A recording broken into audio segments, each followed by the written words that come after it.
Welcome to the VAXA Bureau Intelligence Optimised podcasts, where we help leaders turn open source and human intelligence into decisions that move the needle.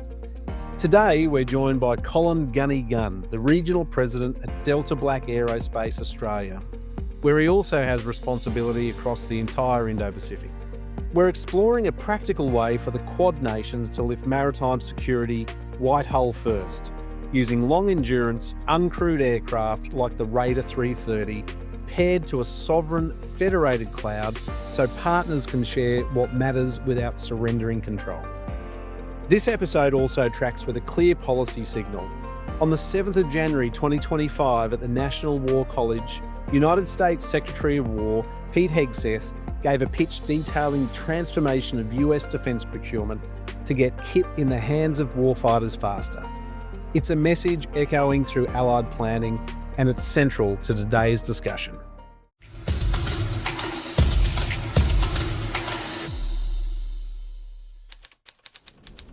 Hey Gunny, it's great to have you. How are you? Really well, mate. Thanks, Todd. It's great to be with you also, buddy. Gunny, when we last spoke, you kindly joined us on the VAXA Bureau podcast in mid-2024 as the SPV at Toll Aviation, and we were talking whole of government helicopters and the Group 3 UAS gap. You've changed roles and organisations since we last met. Can you bring us up to speed on what you're doing now? Yes, Todd, for sure. Look, I've had, I guess, 3 professional homes in my career to date, just in the third now. I had the first 20 years in defence, Air Force lawyer, Black Hawk driver in the Army. That was followed with 13 years with my last employer in civil aeromedical airborne law enforcement search and rescue as the chief pilot and GM. And most recently, I've moved into a US uncrewed systems startup firm called Delta Black Aerospace as the regional president for Australia and the Indo-Pacific. And look, this wasn't a casual hop for me. It came from a convergence of factors, I'd say. Over the last few years with my previous company, we achieved a string of sort of long-term contract wins, so things out sort of 2035, 2040. Built a culture that I'm really proud of, but I'm a big believer in succession. And so whilst the business was on a solid trajectory, I kind of felt time to hand the baton over to the next leaders, which I'd been preparing for about 12 months. Look, I need to create room for promotions, for increased responsibility, growth of the personnel. And I've had a really professional, loyal group, most as my direct reports for the last 10 plus years. That needed to move forward. Without getting into too much details, there are a bunch of factors. I need to remain in an agile organisation. I really excel, I feel, in settings where there's respect, opportunity, autonomy, but also accountability. And of a pretty steadfast moral and ethical code, which I'll always maintain. And look, lastly, I'd say, whilst not a deliberate process, I'm becoming aware that my why statement is shifting a bit, sort of the why statement per Simon Sinek TED Talks. It's hard to have a stronger business rationale than, aeromedical and saving lives daily. But I feel as a country, we are confronting multiple plausible contingencies, lots of talk of compressed warning times. In both military and civil roles to date, I've kind of spent years arguing we need to find the antidote to bureaucracy to make decisions and get to practical capabilities faster. So when a good group of veterans, I respect, US veterans, many sort of ex-operators, engineers, SF folks, came together to form Delta Black, I think subconsciously it became clear I could help more from inside an agile warfighter-led program than watching from the sidelines. So look, I put some real skin in the game and have pivoted into Delta Black and loving it so far. That's great. It's any career move is daunting, and understanding the great work and culture that you crafted at your last organisation, and knowing a lot of the people that are still there. You certainly did build an amazing business, and you're extremely well respected in the industry. And this isn't meant to be the mutual admiration society here either, but really just underlining your expertise and how well respected you are globally in the industry. And I'm really proud of you and pleased that you're taking that leap into the startup world, and obviously putting your money where your mouth is, and your heart on your sleeve to build and bring to market a solution that's going to make amazing difference. Yeah. Look, you always sort of second guess big career decisions, I suppose. So I'm always looking for some kind of indicator of, uh, did I make the right decision? But so those cues, I loved it. Just recently, I heard U.S. Secretary of War Pete Hegseth's speech at I think it was at the War College, and they started talking about an absolute priority to have protected, resilient logistics. Um, and that's what the first platform that Delta Black will bring to market is. It's protected logistics and a whole lot more. So it's nice to get little cues that perhaps I'm on the right path, Yeah. and that the shift in that why statement, hopefully it's not needed, and hopefully all is fine geopolitically moving forward. But yeah, all good so far. Be prepared and on the right side though too, mate. Speaking of which, we were both down at the Indo-Pacific Maritime Expo in Sydney every 2 years, so Indo-Pac 2025, and it was humming. You also gave a wonderful keynote to some very tuned in listeners too. But walking around for a few days on the floor, obviously hundreds of people displaying their wares and thousands of people walking the floor. But what are you hearing on the floor amongst your contemporaries? Look, I think first impression walking into that hall, it's amazing. Wow, look at all this kit, and a whole lot of it, designed, built in Australia. I love a trade show, so it's always fantastic to walk around, meet people, and see kit that's coming up. To be honest, though, um, I think from the warfighter or from most of the uniform personnel, at least those with no political aspirations, the feeling at Indo-Pac was we're not ready. We got shortfalls in kit, in personnel, in training, simultaneous to seemingly entering another cycle of defence austerity measures. Um, the ADO's had some great capability enhancements the last few years, but it kind of seems as though the tap's been turned off at an awkward time. Um, and I don't have details of why that is, but I gather it's with the promise of the AUKUS platforms arriving in somewhat over a decade. So we hear the talk of the drumbeats of war. We see aggressive acts in the South China Sea, weekly, including against their own Royal Australian Air Force. We've got mixed messages internally on the situation in Gaza. We watch with horror as to what's going on in Ukraine. Hell, even domestically, crime's out of control, and there seems to be little effective push to curb it. So it feels to me a bit like we're in a tinderbox. We've got plenty of people willing to help and prepare, but it's as though those with authority to prepare the nation don't believe in combustion, despite seeing it in multiple theatres around. So yeah, there was certainly some buzz in Indo-Pac, fantastic domestic, international capabilities. Some of the speakers were incredibly informative from across defence, but I'm just not sure domestic defence industry is humming. It perhaps should be. It certainly could be, but nevertheless, an amazing conference and showcase of, I guess, how we could mobilise if and when required.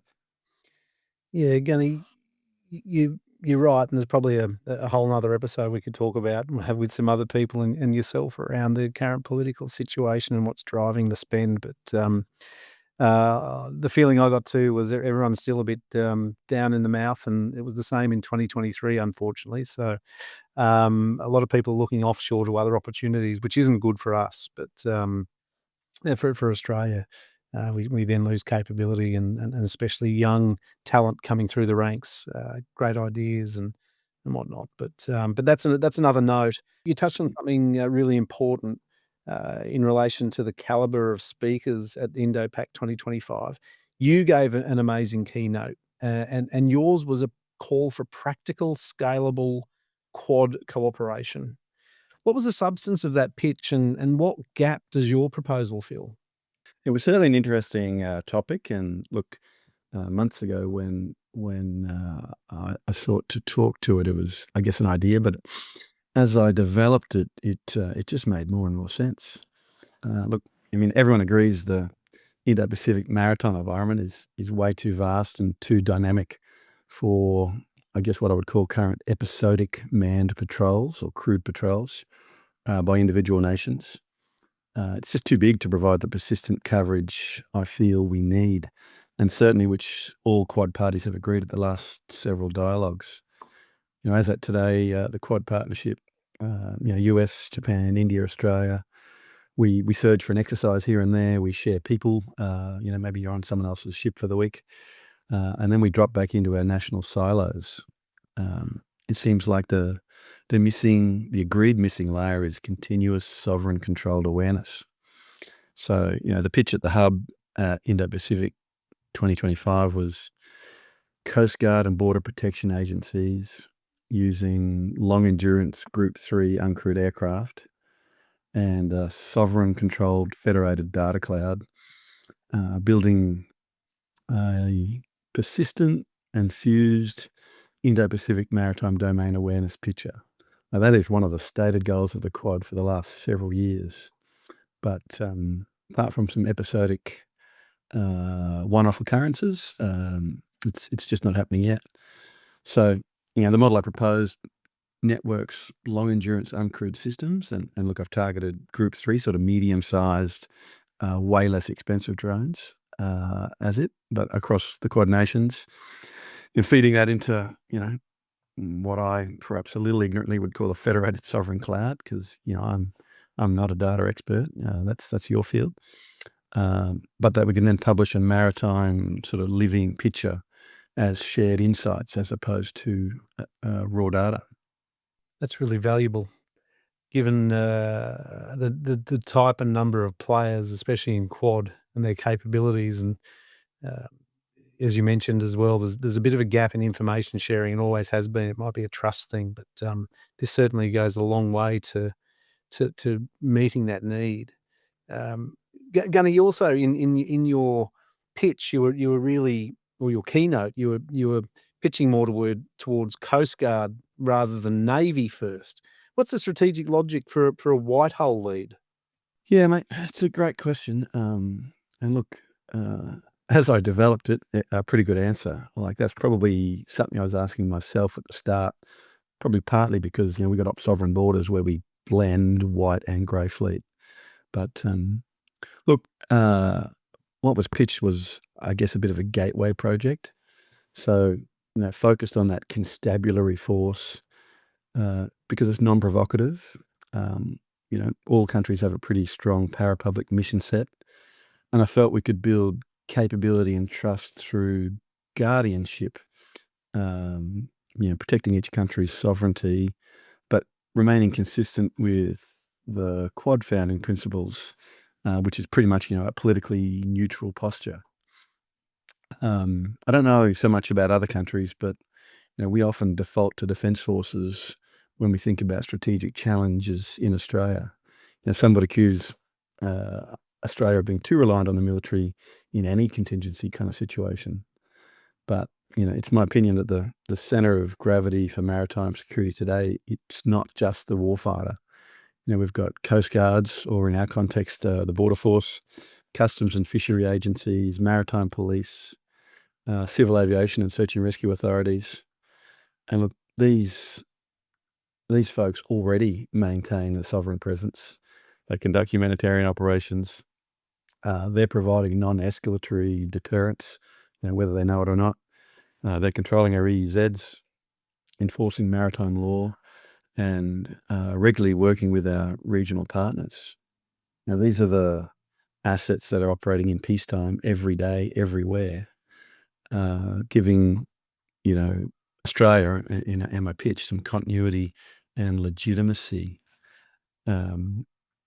So, yeah, like I think the parapublic agencies or the white hulls, They've already got a mandate to patrol the large spaces. They've got experience across the entire Indo-Pacific. They've already got logistic and training infrastructure, growing investment in uncrewed systems, and an appetite in Australia, as yet unrealised, but an appetite for data-driven operations. So, where money is tight, I see the white hulls being able to leverage sunk costs a bit easier than Navy right now.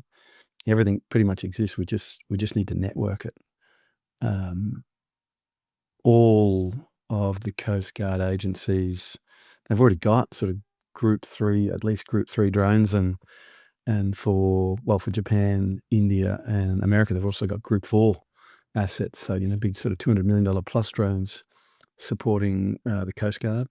We're a little behind the eight ball there in Australia. So, with the global pressure from our allies to increase the spend, maybe there could be an adjunct to the fixed wing surveillance capability in the form of, start modest, a little networked, white-hulled Group 3 UES capability. And that might answer part of that pressure to increase defence expenditure. But I think Coast Guard lets us expand awareness without escalation. It's I think it's an easier sell to our Pacific partners, and I reckon it's the community to start with. Yeah, it's a great point. It's a great point. Gunny, you've called the approach quite collaborative and fast. What does that look like on the ground? Quiet, I guess, low signature Coast Guard operations, as opposed to a carrier strike group. Where that moves, we read it on the news the next day or two. So pretty low signature. Collaborative. I think that collective fleet can share insights, not sovereignty. So each nation can keep the data and the keys for its contributions, and then provide a tiered release, down to Pacific partners and the like. Fast, the fieldable systems for all of the technology components are already available. Longer range, multi-role systems that can assist, throughout the Pacific Islands, like our platform, the Raider 330, that'll be ready to stand up, nodes within months. So I think, why Coast Guard and how quite collaborative and fast. I think this could be the least noisy, most executable path to a safer region. As briefed at Indo-Pac, I think this network capability could be online and humming within 18 months, and giving data feeds to our Pacific Island partners within 2 years. It's extremely important, especially since we need them all inside the tent as well. Yeah, and mostly sunk cost, mate. All these elements already exist. The engineering costs, everything's kind of done, ready to go, ready to be networked. Right. So Gunny, let's move on a bit to Delta Black and the Raider 330. And for new listeners, can you just tell us, what's Delta Black's mission? How do you differ from the primes? Yeah. Well, look, but I guess very different to the primes. So we're absolutely a startup. We're currently well less than 50 employees globally, but filled with mostly experienced veteran operators and engineers. We are unashamedly have a tagline of by the warfighter for the warfighter. So getting the right SMEs together to deliver a capability that's needed. A fundamental premise for the business is to shorten that cycle from requirement to fielded capability, without compromising safety or reliability. We're certainly not trying to be a monolithic prime. We're pretty focused, operator-led builder of rugged, maintainable systems that will plug straight into missions. And look, we've a pretty clear mandate from the US forces side of the business to be able to build at scale. In drone land, and excuse the terminology, but our mantra is to provide a sort of near Group 4 capability. Group 4, they're the platforms that are sort of $200 million and up in a Group 3 footprint. So, we got a 5.5-ish meter wingspan, not sort of a Group 4 30-meter wingspan. And we're trying to do that at a Group 2 price, so in the hundreds of thousands of dollars. And we're pretty much on track to succeed on all fronts there. We love, as I mentioned earlier, that protected logistics was called out as a high priority. by the US a few days ago. Our platform's built around this thing called the Mule Logistics Bay. So yeah, this will be our first product to market, long endurance, long range, Group 3 drone. That said, the back office is quickly filling with ideation of what's next at various stages of maturity. Right. So it sounds like a wonderful organisation and very agile and on the dollar. Like you said, you're aiming to provide more value for money by the sounds of things. Let's talk a bit more about the Raider 330. Where it sits in Group 3, what makes it different, and why it fits in Indo-Pacific distances. It's a long endurance, heavy fuel hybrid electric Group 3. Equally adept over land or water. One of the things that caught my attention is when I first learned about how they designed it, and it was pretty similar to how the Black Hawk helicopter was designed. So my understanding of that was the Black Hawk was designed post-Vietnam War from the inside out. So they started with the design of an infantry seat, that a soldier could sit in, do his or her seatbelt up, fit a backpack in behind the seat, and get in and out reasonably quickly. Then it went to self-protection via the door gun windows, and then the troop doors, and then the helicopter was built around the cabin. So a very soldier-focused design. It was very different, but similar design process in terms of, what that little group started with was, what's going to be the role, the multi-role considerations. So try to define what surveillance product was going to be required, what kinetic and logistic effects we wanted to deliver. That drove the design of a box called the Mule Bay. And then that drove the design of the fuselage, which then, made it pretty much essential to have a tandem or a canard wing arrangement. We kept the fuel storage right along the middle, so we can sort of airborne drop a load or drop a load whilst we're landed. And then we knew that wings are pretty damn good for sort of smaller EW payloads and whatnot. So the tandem wing design gives a lot of real estate for that. So literally, we were designed from the inside out, and sitting around with the initial folks in the company, coming from DARPA, US Marine Corps, Delta Force, etc. I just listened to their design process and kind of fell in love with this little group of people and this capability that we're going to bring to life. What's different about it? Look, it's 28 plus hours endurance, so well north of anything else in Group 3. We can carry 50 kilograms of payload, sort of out to those kind of ranges, which again is significant. And we can go, and we'll prove this, out to 1,600 nautical miles. So, in our region, that's getting you from Karratha in Western Australia out to Christmas Island on an internal tanker gas, or head across the ditch to New Zealand. That'll fly you from Christchurch to Antarctica. We can take off vertically or carry more and take off with a sort of short 15, 20 meter runoff from decks, beaches. As I see each of our Arafura class patrol boats roll off the line, I can just imagine, 6 to 9 Raider 330s on the back, massively multiplying what those platforms can deliver. Mate, it's probably enough. We feel we built the pickup truck, and it's ready for what current missions are, and has the volume and all the metrics to also be ready for whatever's next in terms of payloads that you want to get around the country in wartime or in peacetime. Yeah, it sounds like a great solution. So Gunny, where are you seeing the early traction? Is it Australia, India, New Zealand, Pacific Islands? Yeah, look, still early days. Of course, early engagement and the traction is in the Americas, both north and south. So, it's been I guess I would say a collaborative design process working with US Army, Marines and Navy. So they're all following the program, and I hear all the right noises. Should we meet spec? We understand that US Air Force may have some interest as well. So this would be the first time a major Air Force is looking down to the Group 3 level of asset. There's also a lot going on in South America. Like we see in the news the last several months, I think this platform has great versatility in that environment, including getting after the counter-narcotics battle. In Oz, most would agree that we've got an absolute gap in capability at the Group 3 level, both for ISR and logistics. I'd say both with the Navy and our Border Force.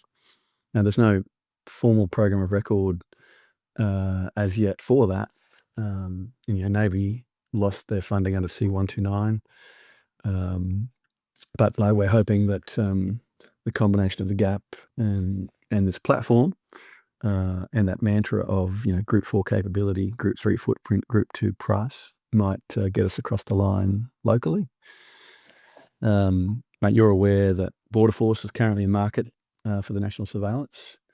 I think that tender was pretty much deliberately crafted as a fully crewed solution, but I'd hazard a guess that's as people are educated on what capabilities are out there that might shift. But I'm no longer privy to that process whatsoever. Locally, I see our ability to look at our Air Force, Royal Australian Air Force. We could, with a modest 330 fleet, enable the more strategic platforms, so the P8, the MQ-4 Tritons, even the 55 Peregrines. We could enable them to focus on the very strategic, whilst we got after everything that perhaps say EEZ can be done with a Group 3 at sub $1 million a piece. That's all the war side. I think, and I've been a believer in this for several years, that there's amazing support that this kind of platform can offer to the Australian Antarctic Division, surveying Antarctica, logistics support to expeditions, search and rescue, bioresearch, you name it. Department of Environment, Climate Change, Energy, Water, NEMA for emergency management, primary industries. I think, as you said, then fisheries. Like a small fleet supporting Australian federal agencies would be a game changer. If only departments could figure out, how to share an asset and share funding, which beggars belief that seems so difficult. Regionally, New Zealand, great opportunity. India, look, phenomenal what it could get up to over there. Japan's already a maritime guardianship leader. They have a lot of time over water down in the Nansei Island chain. So this would enable Japan to reduce ship hours and to reduce putting our people in contested regions. Look, it's everywhere, right? South Korea, Singapore, Indonesia. I'm pretty excited because I get to look after pretty much the entire Indo-Pac market. So I look forward to the next few months and getting around to all of those places and finding out what they've got, what the need is, and where we may or may not plug in. Probably pretty unlikely anyone's going to put a Peregrine or a Triton over at Honiara. But I could absolutely see, a single Raider 330 system with 3 or 4 air vehicles operated by Solomon Islanders contributing to the picture. So I think there's also some opportunity. They're not going to necessarily have the drive or money to stand that up, but it would be really, really inexpensive, for one of the big brothers to say, hey, we can operate this from here and hand it across to you to operate and increase your ability to look after your own sovereignty. So in addition to what I pitched at Indo-Pac, which was we can tier a feed to those countries. If you're talking about this kind of platform, we could actually set up and they could contribute to our feed, which would be just amazing. It'd be phenomenal, and that's true interoperability. And again, not big brother telling little brother what to do. They're all part of the solution. No, you're right. I was just gonna say it's building local industry and capability as well in those islands. Yeah, mate, absolutely. But look, our 98% of the company, our steadfast focus is get through the prototyping flight test campaign over the next 2 months. And we got the bird on White Sands Missile Range with US Army in Q1 next year. And I look forward to sort of proving that spec and going from the marketing brochure to proven performance. That'll be interesting to see. That'll be really good to see.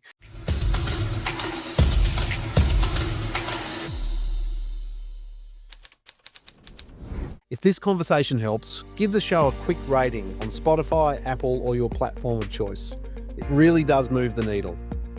Vaxa Bureau's open source and human intelligence portal tracks aerospace and national security moves across the Indo-Pacific. Subscribers get real-time signals tied to their strategy. Check the show notes for more details.